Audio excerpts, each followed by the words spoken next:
来，下边我们就花时间说说这场美国的洛杉矶之乱。应该说，自从国民警卫队到了以后，整个那儿的情况还恶化了，还严重了。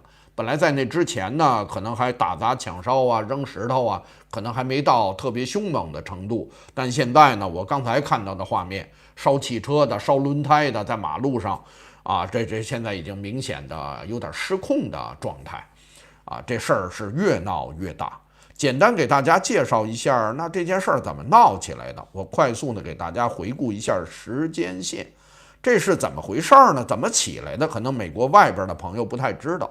这件事儿发生在6月6号，当时移民和海关执法局就那个 ICE 跑到了洛杉矶呢，那儿有一个什么叫加德堡啊，包括有一些区域吧，到那些卖场进行了扫荡。目标呢是要抓那些持着遣返令和使用伪造文件的无证的移民。那干嘛非要到大卖场这边来抓这些移民呢？因为这些呢，他们经常到这儿来等打工的机会，就跟北京原来马驹桥啊等等那些地方是一样的啊。我们原来偷着管人家叫什么人市啊，这是就那意思了，一个劳动市场。大家有临时雇个10个8个临时工啊，卡车过来拉着都上卡车就给拉跑了。我原来看到的景象，一般人都跑这儿来找工，那他们就到这儿来掏这帮人来了。到这儿呢是抓了，他们认为是抓了44个人啊，实际上呢，这个移民团体认为他们抓了70到120人。结果就导致了有数百名的抗议者，人家可能是有关系，或者是老乡，或者是怎么样吧，就聚集到了市中心的联邦大楼之外，举行了抗议，要求把这些人释放。然后加州呢有一个服务业的雇员工会的主席，他闹的是比较欢啊，他在前面冲的是比较猛的。比如说 ICE 他要把这些人装在车上要拉走，他带着一帮人挡车。就站在车前面，你撞我，那人家还不撞吗？最后撞伤了以后，也给送到医院去了啊。然后那个洛杉矶的市长巴斯也在第一时间谴责，纽约州的州长纽森也认为这是一种混乱的联邦大扫荡，这就是第一天出现的一些内容了。那到了第二天，好多地方那人就聚集起来的人就特别多。这时候呢，联邦特工和边境巡逻队就使用了催泪瓦斯、闪光弹、胡椒喷雾等等的吧。然后抗议的这些人呢，加起来当时就认为是400-500人啊，扔石头、点一些烟火，然后呢，确实是烧了一辆汽车，另外还把一些什么垃圾堆啊，把那个买东西那个超里那购物车啊，都给弄到这个马路上来阻挡执法的这些车辆。两边呢就开始爆发了很大的冲突。在这个时候，川普呢签署了总统令，或者叫备忘录，派2000国民警备队进驻洛杉矶，多少天？60天。然后在他那平台上发文指责加州的州长和这个洛杉矶市的市长没有能够控制局面，那你管不了，我联邦政府到这儿来管。就出现了这么一个情况。最新的消息呢是刚刚发出的命令，大概呢有500海军陆战队现在已经赶到，正往那儿部署啊，也要准备参与。这是当时呢就出现了这么一件事情。那这个国民警备队是加州的第79步兵旅战斗队的士兵啊，是这帮人。加州州长呢，面对这种情况呢，他首先表示说是联邦政府在制造混乱，是为了给自己找借口来升级事态，这不是任何文明国家应有的行为方式。说移民执法局在这次抓了100多人，抓的呢也不是重罪犯，也不是黑帮成员，而是呢在门口等着被雇工的打工仔，你是在故意挑起事端，激怒居民。这是纽约州长说的这么一番话了。反正今天的事儿是越闹越大，应该说呢有点成千上万的意思了。在101高速公路啊，这帮人都涌过去，把公路都给阻断了。啊，越来越多的人现在往洛杉矶市中心在那儿涌啊，出现了这种情况。那随着情况出现恶化，到了这么一个地步，那纽约州的州长就正式发了一个声明，他是这么说的：我正式要求川普政府撤销他们在洛杉矶县，也就是这个市非法部署军队的行为，并将军队交给我来指挥。因为他是加州的国民警卫队啊，在川普介入之前，我们从未遇过任何的问题，我们原来没事儿，用不着你，结果你来了，这严重侵犯了加州的主权，加剧了紧张局势，同时又将资源从真正需要的地方都抽调了过来。撤销这个命令，把控制权交还加州。这是州长纽森写了这么一个通告啊，正式呢写给川普，发出了这么一个呼吁。那现在呢，他是一个人在战斗吗？他还真不是一个人在战斗。结果呢，其他民主党呢加起来是有23个州长，那不算纽森的话，其他的22个州长，像什么沃尔兹啊、惠特莫啊，所有的这些州长联名写了一个声明。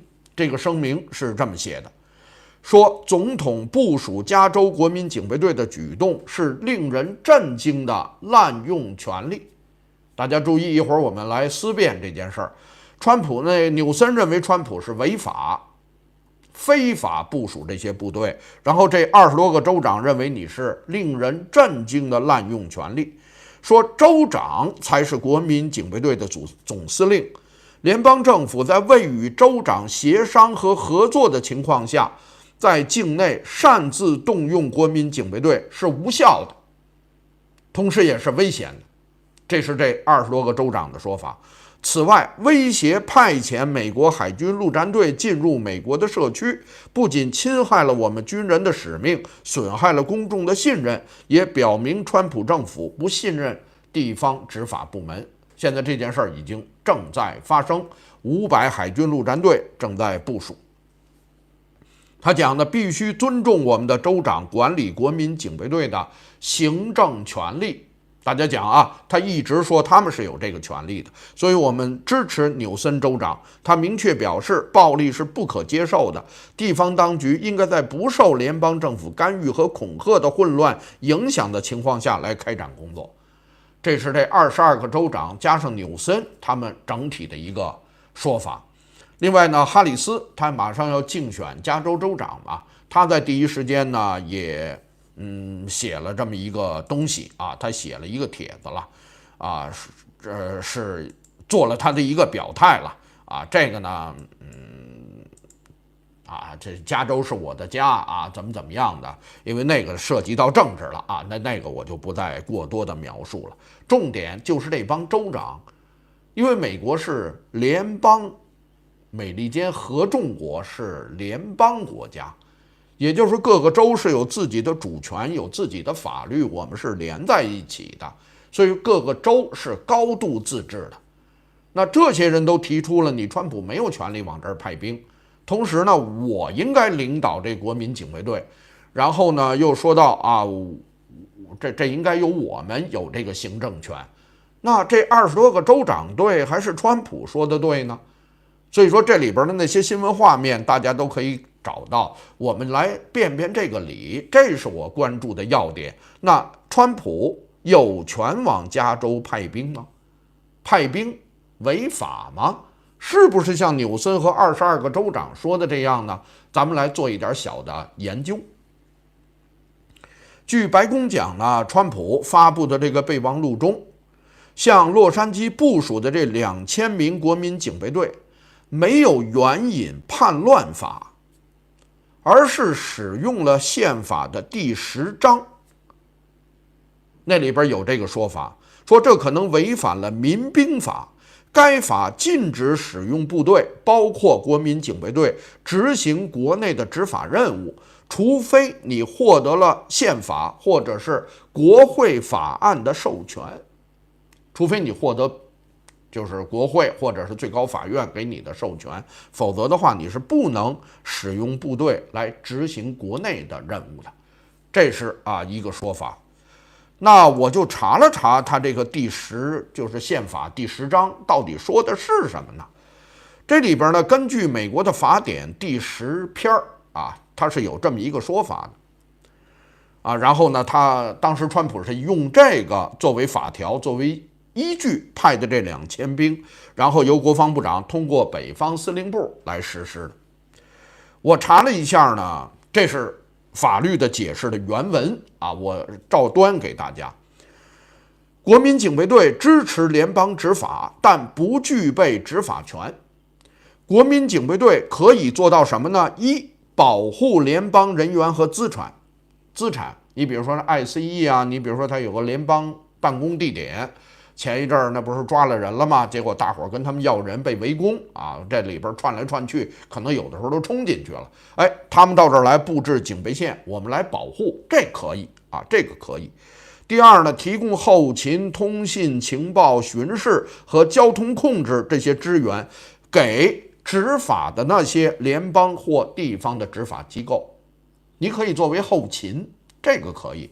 第三，调拨人员或装备帮助执法部门，这里边有2个限制，一个是反毒，一个是反恐。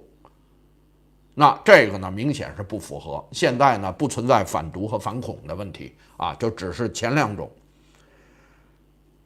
所以说呢，根据联邦维持治安法，国民警卫队被视为是联邦的部队，是不允许进入民事执法行为的，比如说逮捕，比如说驱散人群。那我打橡皮子弹行不行？不行。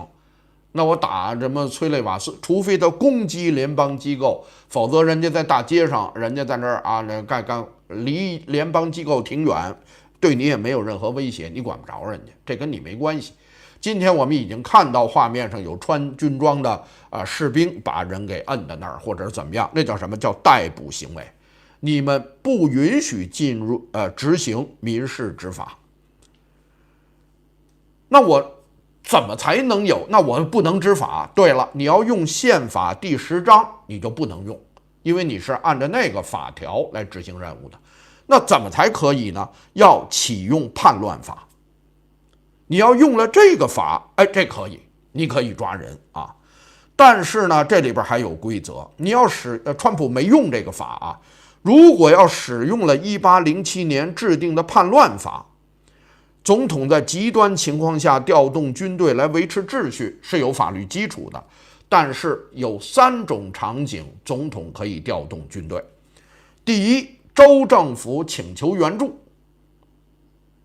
第二，联邦法律在这个地方已经没有办法执行了；第三，州政府反抗联邦的权威。也就是第一，州政府请求援助，这事儿不存在；第三呢，是州政府反抗联邦，这个也不存在，人家也没说跟你国家对着干。然后说到联邦法律在这个地方已经无法执行，唯一可以说的就是这儿。可是你又没有用这个叛乱法，你用的是宪法10章，宪法10章你就是派了国民警卫队，不许参与执法。要想参与执法，就用叛乱法，1条3条都不能用，你只能是在这方面有一个模糊地带。我现在认为那儿已经乱了，联邦法律在那儿已经得不到有效的执行了，我要掺和。可是你川普又没有用这个法条，大家听明白这意思了吗？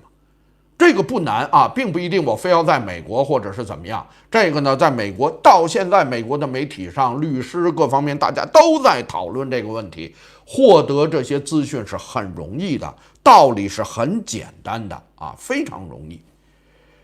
所以说呢，你比如说根据1878年的这个民兵法，刚才说到这个是明确禁止联邦军队在美国本土执行民事执法任务的，除非你刚才获得这个国会的授权，或者是援引叛乱法，川普都没有做。那美国为什么对川普，你不是3军总司令吗？为什么对他使用军队有这么多的限制呢？因为美国在立宪的时候，人民对军队干政是有高度警惕的，确保军权服从于文官体系。总统虽为三军总司令，但如果你绕开国会，或者是违背了法院的裁定，是要被视作为否决，或者是被视为违宪的。美国人在立宪整个的先贤们对动兵，特别是在国内用兵是高度警惕的，所以说设了很多的绊马索，设了很多的束缚和障碍，这是很厉害的啊。我相信这个我跟大家是应该说清楚了啊。那这件事儿，我相信到这儿我们就都看得出来，联邦政府呢在抓非法移民。这事儿是怎么回事？联邦政府啊，就是那个汤姆·霍曼他们这帮人到这儿来抓非法移民来了。但是作为加州是有名的庇护州，他们用了很多的非法移民。你看，在红州这帮非法移民混不下去，都往加州跑啊。本来加州呢挨着墨西哥什么的又近啊，你看啊，这里边还有打外国国旗的，打的是墨西哥国旗，因为加州和墨西哥呢。这砸断了骨头还连着筋，原本这疙瘩地方就是人家墨西哥的，这儿呢，就这方面啊，有渊源的人又特别多，所以说呢，这有时候打个墨西哥国旗，啊，这是可以理解的啊，可以理解。当然有人呢，那些大川粉们又给污蔑，说这帮人打着巴勒斯坦旗子啊，就往那上说。您瞪大眼睛看看，你认识那叫墨西哥国旗吗？那跟巴勒斯坦国旗那一样吗？所以说呢，这帮人来抓非法移民，但是在加州很明显，州政府和市政府不情愿、不同意、不配合。这是对非法移民的一个庇护州、庇护市。民众呢，甚至有点在地方政府的某种的鼓动之下，比如说洛杉矶市的这个市长，这个巴斯市长，那话里话外都是这个意思，就是来阻挠和围攻ICE 的联邦探员，就是移民和海关执法人员，他们来围攻他们。那你要看到这个呢，咱们要实事求是的说啊，看到那些示威者是把这个海关和移民的这帮联邦探员在那个大楼里包围了，不让他们出来嘛，大概是2天。刚才说的啊，6号、7号2天，他们一直在围攻他。川普是晚上派兵进去的嘛，确实有不停的冲击。那当地警方呢就在旁边看着，你倒是把那帮人给救出来，你把这帮人给轰走啊，也不是太积极了。那最后川普一声令下，那2000兵要到了，洛杉矶的警方防暴警察也立刻采取行动，就把那上百的示威者就给轰跑了。然后呢，那帮人也出来了。那你早怎么不干呢？就能够看得出来，作为联邦政府和州政府两边呢，各吹各的调。你到这儿拿这帮移民恨之入骨，非要怎么着？但是作为州政府和市政府呢，人家对移民完全就是无证移民，完全是另外的一种态度。从政策上两边都不一致，然后在动作上呢也不同调，甚至呢有点在里边搞一些小动作，有点拖后腿。这个是明确的啊，这个是必须得搞清楚。但是，川普在动用国民警卫队的这件事情上，在援用法律和具体的执行上，看起来现在有很多的瑕疵。刚才我们都说得非常清楚了，联邦干预需要有州长的请求，或者是由你总统宣布紧急状态。我认为这出大事了，你宣布紧急状态，这是总统的权利，后边就都可以了。你派兵来这都没问题了。你比如说上那个是90几年洛杉矶大暴乱啊，当然和这次性质不一样了，那是两回事啊。当时是宣布了紧急状态，那兵就都来了。所以这次事件的性质远没有达到紧急状态的程度。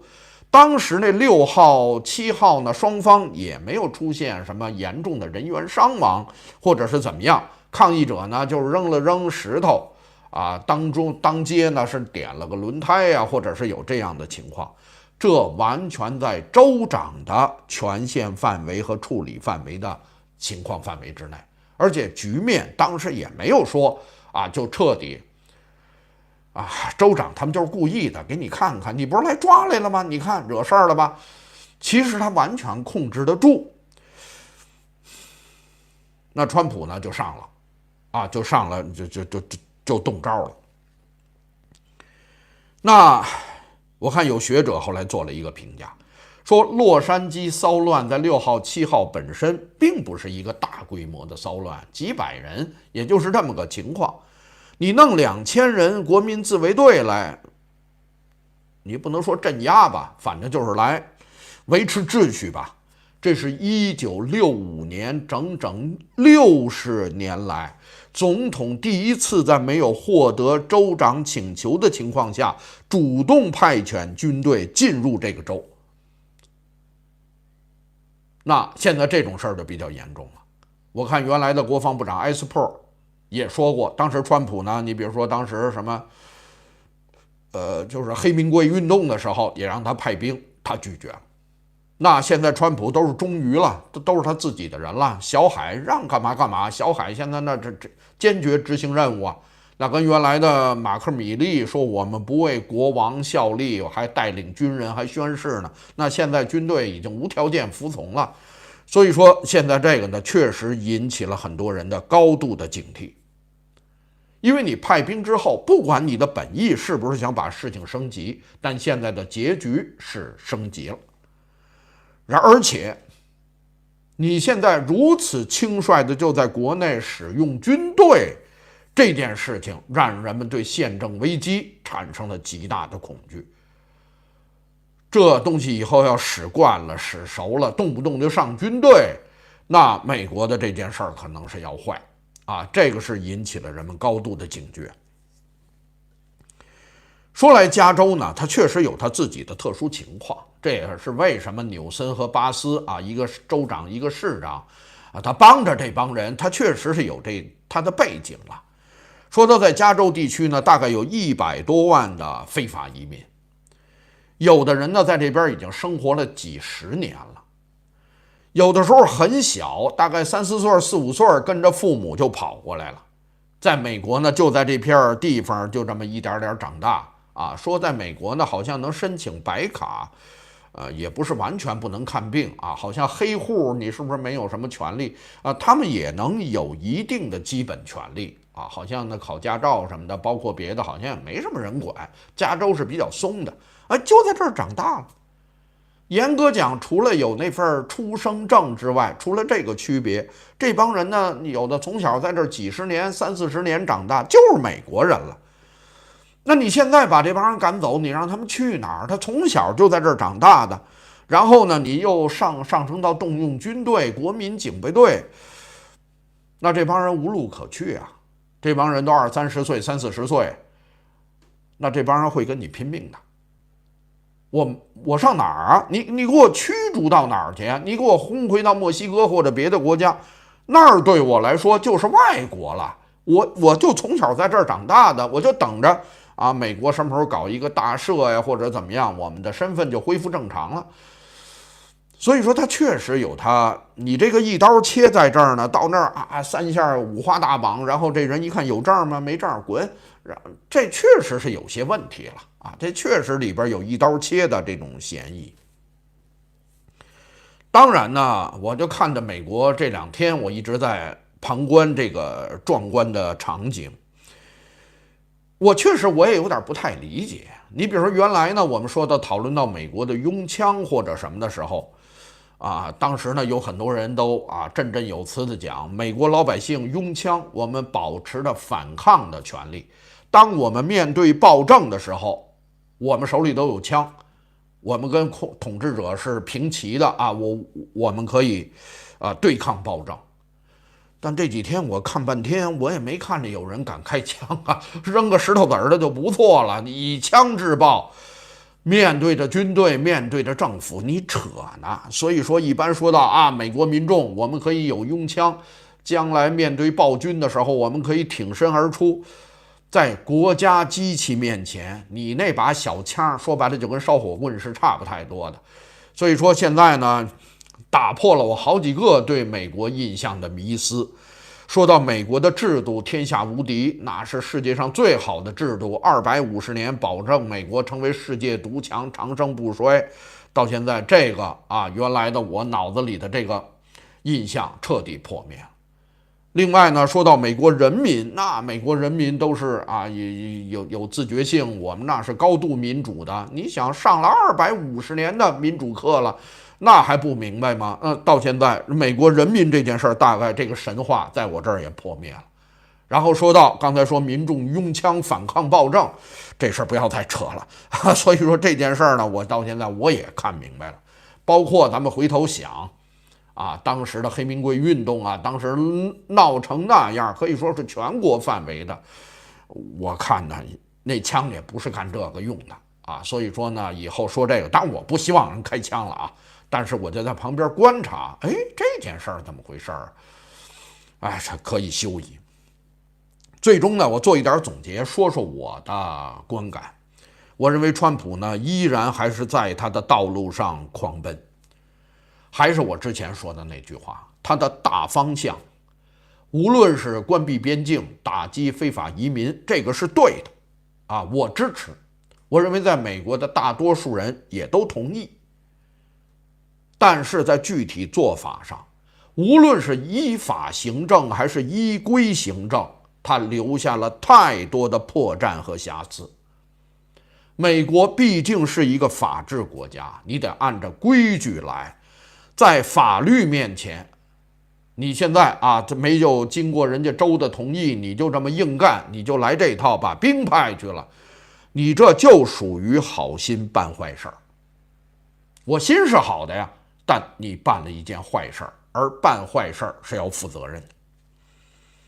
说到其他方面也是一样，那川普我要摆脱美国的贸易不平衡的问题，这不对吗？对。我在美国，我要抓国内经济或者怎么样，这不对吗？我不能让那个沃尔玛他们就随随便便给老百姓涨价，那我打电话跟贝索斯我骂他，这难道不对吗？心是好的，你给人打电话这件事就差点。然后呢，包括现在的非法移民问题，所有这些问题大家都知道里边有问题，需要改革，需要调整，但你不能胡来。不能说因为大方向对，你就有了理由和依据可以任意妄为，就可以不择手段。现在我看有《华盛顿邮报》的报道说，川普现在为止有60%几的政策都遭遇到了法律的阻碍，就包括哈佛大学那个是一样的。并不是说这些法官们和你集体为难，这里边有很多法官都是你第一个任期任命的，有很多法官都是共和党人。不是说大家非要跟你集体为难，是你的做法太粗糙了。刚才说到哈佛大学，最后怎么着灰溜溜的还是恢复了人家留学生的签证的。所以说这就是本届政府的问题，他们确实是想办一些事儿，兑现当时川普在大会上给选民们的承诺，但最终就变成了和法律的一场大战。那无非就是两个结果，如果他们撼不动法律，本届政府就将一败涂地；如果他们冲破了法律的束缚，这就说明美国的法治三权分立被彻底撼动，彻底动摇，美国一直吹的那个制度将被彻底摧毁。不就是这两个结局吗？一个是川普政府输，一个是美国的法治输，美国的制度输，现在就到了这么一个问题，那您愿意谁赢呢？所以说川普派兵这件事儿做的太粗糙了。所以说这件事儿你到现在为止，加州现在人家也逮着理了，现在呢那20多个州长群起而攻之，大伙儿办国开始闹。我看你川普这件事儿怎么收场？你要是硬来，又派了500海军陆战队吗？好，我就看你下一步怎么干。刚才呢把那个什么宪法第10章还有那个什么叛乱法，刚才都给大家都解释了我就不再重复了。所以说这件事儿呢办的是有严重瑕疵的。那下边怎么办？是不是又沦为一场好心办坏事儿，像哈佛那样最后灰溜溜的取消了人家原来那个总统令咱们拭目以待。我相信这件事儿坚持不了2、3天，我们就会看到最终的结果。